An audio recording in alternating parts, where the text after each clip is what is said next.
रामायण के दो प्रमुख पात्र हैं, एक भगवान राम और दूसरी उनकी अर्धांगिनी देवी सीता। देवी सीता की महिमा ऐसी है कि राम से पहले देवी सीता का नाम लिया जाता है।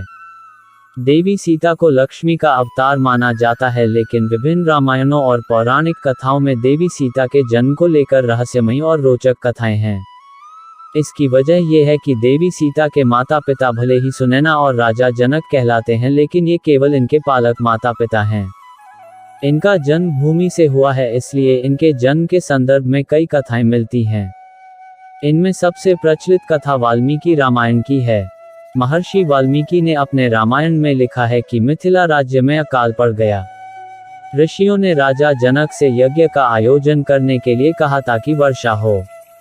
यज्ञ की समाप्ति के अवसर पर राजा जनक अपने हाथों से हल लेकर खेत जोत रहे थे, तभी उनके हल का नुकीला भाग, जिसे सीत कहते हैं, किसी कठोर चीज से टकराया और हल वहीं अटक गया।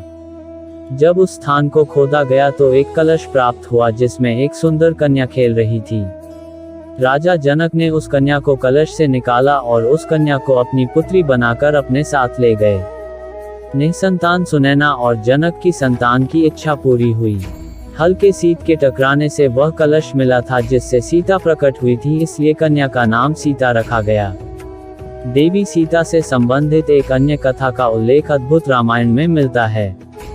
इस रामायण में लिखा है कि रावण ने कहा था कि जब उसके हृदय में अपनी पुत्री से विवाह की इच्छा उत्पन्न हो तो उसकी पुत्री ही उसकी मृत्यु का कारण बने। इस संदर्भ में कथा का विस्तार इस तरह मिलता है कि गृत्समद नाम के ऋषि देवी लक्ष्मी को पुत्री रूप में पाने के लिए हर दिन मंत्रोच्चार के साथ कुश के अग्रभाग से एक कलश में दूध की बूंदें डालते थे। एक दिन जब ऋषि आश्रम में नहीं थे तब रावण वहां आ पहुंचा और वहां मौजूद ऋषियों को मारकर उनका रक्त कलश में भर लिया। इस कलश को रावण महल में लाकर छुपा दिया। मंदोदरी उस कलश को लेकर बहुत उत्सुक थी कि आखिर उसमें है क्या। एक दिन जब रावण महल में नहीं था तब चुपके से मंदोदरी ने उस कलश को खोलकर देखा। मंदोदरी कलश को उठाकर सारा रक्त पी गई, जिससे वह गर्भवती हो गई। ये भेद किसी को पता ना चले, इसलिए वह लंका से बहुत दूर अपनी पुत्री को कलश में छुपाकर मिथिला भूमि में छोड़ आई। इस तरह सीता को रावण की पुत्री बताया जाता है।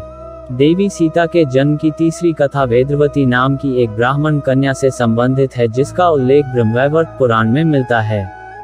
इस कथा में बताया गया है कि एक समय वेदवती भगवान विष्णु को पति रूप में पाने के लिए तपस्या कर रही थी। हिमालय पर भ्रमण करते हुए रावण की नजर वेदवती पर गई और वह कामांध हो गया। रावण ने वेदवती का हाथ पकड़ लिया और जबरन संबंध बनाना चाहा, लेकिन वेदवती ने रावण से खुद को छुड़ा लिया और पर्वत से खाई में कूद गईं। मरते मरते वेदवती ने रावण को शाप दिया कि वह फिर से जन्म लेकर उसकी मृत्यु का कारण बनेगी। जय मां लक्ष्मी, जय श्री नारायण हरि।